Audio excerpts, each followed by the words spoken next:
The best bedtime routine do's and don'ts. One way to ensure more restful nighttime sleep is to set up a bedtime routine that works for you. Here are a few bedtime do's and don'ts that you may want to consider as you set yourself up for better sleep. Do: stop electronics 2 hours before bed. So many people like watching movies before bed, but the truth is, falling asleep to movies and technology is counterproductive when it comes to ensuring a good night's sleep. Turn off your electronics at least 2 hours before bed and focus on low-tech, quiet activities at that point. Do: create a quiet environment. Now that you've shut down technology, it's time to quieten down the environment. While you do need to turn off your technology, it's okay to listen to a little slow and calming music in the background 2 hours before bedtime. However, you want the environment quiet once you lay down to sleep. The music at the end of the day shouldn't be anything energizing or that you want to sing along with, though. The point is to create a quiet, calming environment. Maybe listen to nature sounds if you cannot take silence yet. You really do want to work towards silence 2 hours before bedtime. Do: take a warm bath or shower. Most people in today's hardworking environment tend to shower in the morning before work. It helps with the hairstyling and other factors, but the truth is, bathing before bed is a lot more beneficial to a good night's sleep. In many cultures, like Japan, it's a tradition to soak in a warm bath before bed. A warm bath gets all the germs, pollen, and other environmental contaminants off you.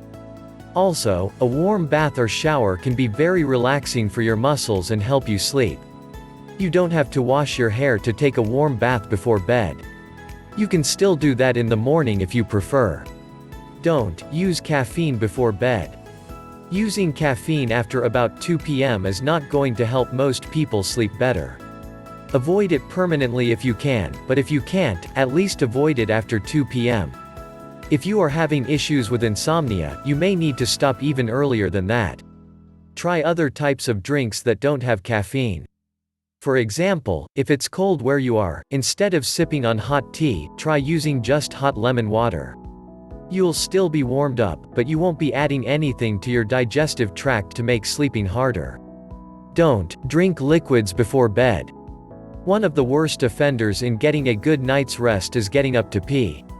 If you want to avoid this, make sure you use the toilet right before you get into the bed, but also avoid drinking any liquids at least 1 hour before bedtime. Don't allow yourself to be dehydrated before bed to avoid getting up each night, though. Ensure that you mind your hydration all day long so that you don't need anything right before bed that will require you to get up. Do: optimize your bedroom. Turn your bedroom into a sleeping sanctuary. Get the best mattress you can afford as well as the best window treatments, sheets, pillows, and so forth. When it's all designed to help you relax and get more sleep, you will get more sleep. Make your bedroom an oasis for sleeping and relaxation. When you do this, you'll notice the moment you go inside your room that you start to feel relaxed. The colors of paint you choose, the bedding you pick, and the mood you set all make a big difference in the quality of your sleep. Do: set your bedroom temperature cooler. If you don't have an air conditioner in your bedroom yet, you may want to consider investing in one for your wall or window, depending on where you live. As mentioned earlier, keeping your room temperature between 60 and 68 degrees is optimal for the best high-quality sleep.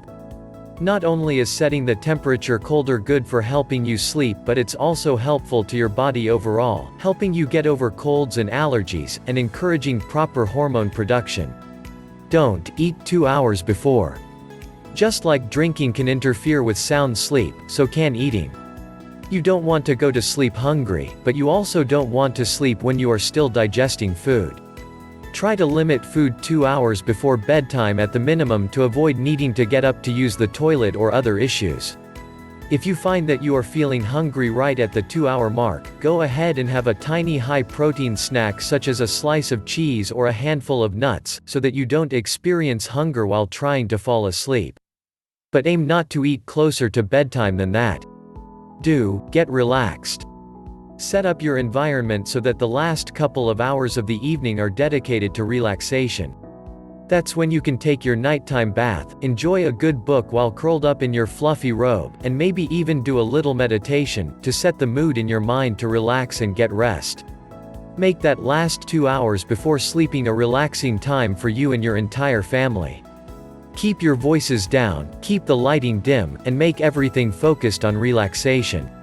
The most crucial aspect of your nighttime routine is that you should ensure it is focused on the main point, which is to sleep soundly at night as long as possible so that you allow your body to regenerate itself in the way it is meant to each evening.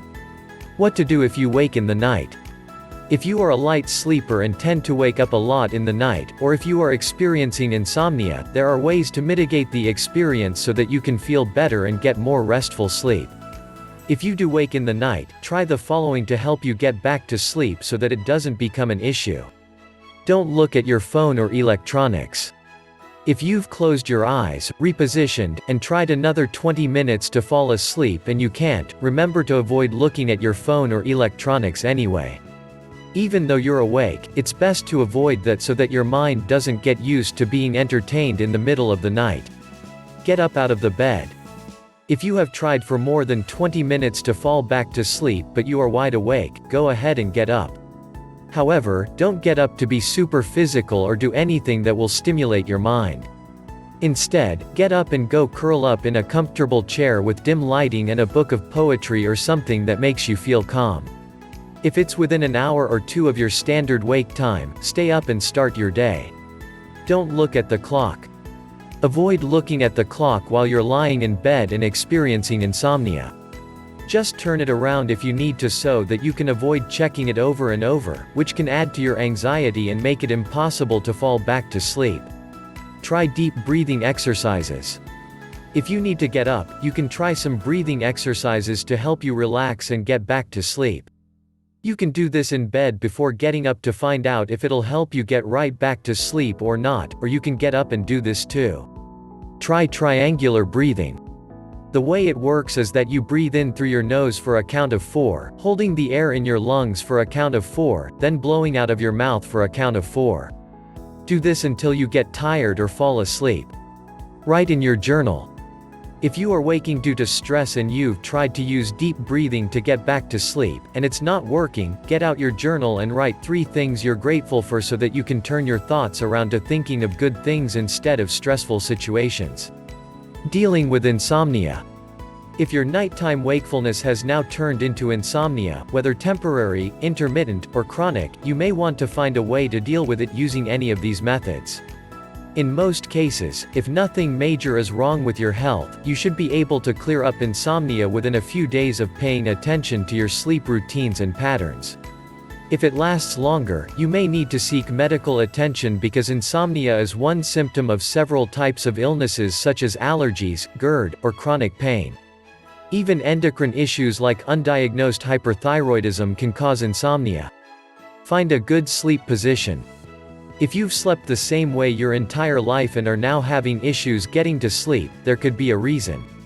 If you have arthritis, which can happen with aging, or other health issues, you may find that your old sleep position isn't working for you any longer. Experiment with different ways to sleep, ensuring proper spine alignment to avoid body pain.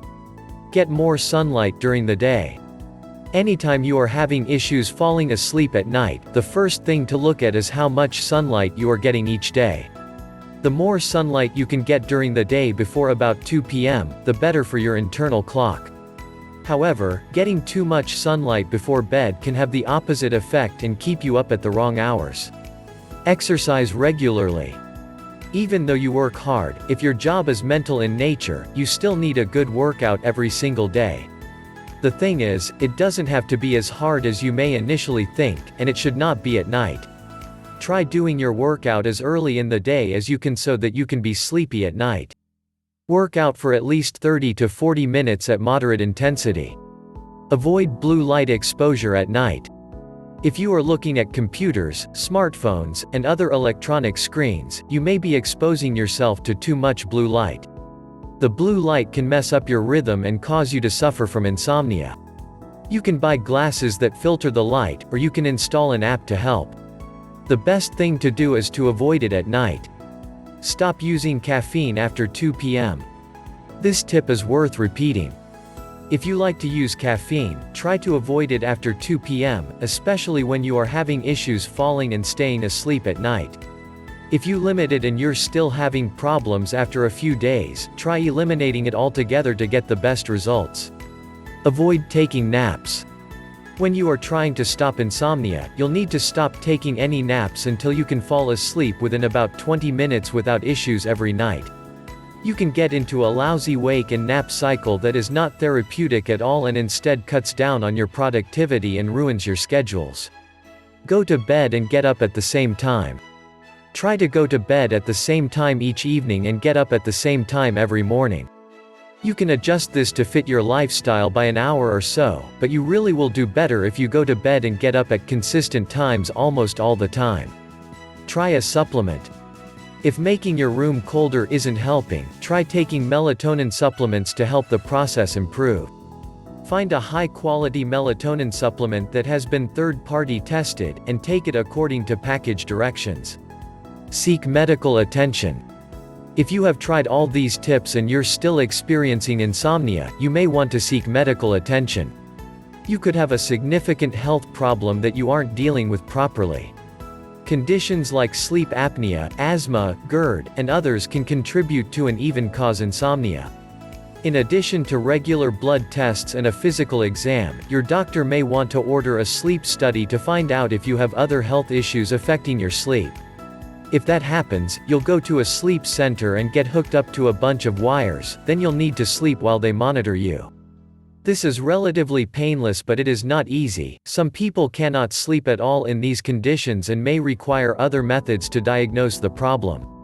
Your healthcare professional can help you with this. Getting a good night's sleep will make it all so much better.